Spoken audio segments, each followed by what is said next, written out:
জুলাই গণঅভ্যুত্থানে বিদেশের মাটিতে আন্দোলন করা আটক প্রবাসীদের সব অভিযোগ প্রত্যাহার করে দেশে ফিরিয়ে আনার আহ্বান জানিয়েছেন জাতীয় নাগরিক পার্টির মুখ্য সমন্বয়ক নাসির উদ্দিন পাটোয়ারি। দুপুর ৩টায় রূপায়ণ টাওয়ারে দলের কার্যালয়ে এই আহ্বান জানান তিনি। প্রবাসী কল্যাণ মন্ত্রণালয়, পররাষ্ট্র মন্ত্রণালয়, স্বরাষ্ট্র সংশ্লিষ্টদের আটককৃতদের ফিরিয়ে আনার কোনো প্রচেষ্টা নেই বলে মন্তব্য করেন তিনি।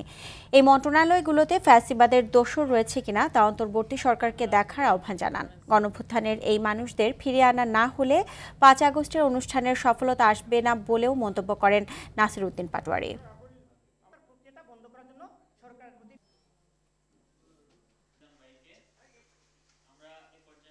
আমাদের কূটনৈতিক যে চ্যানেলটা রয়েছে তাদের আমরা গাফিলতি দেখতে পাচ্ছি।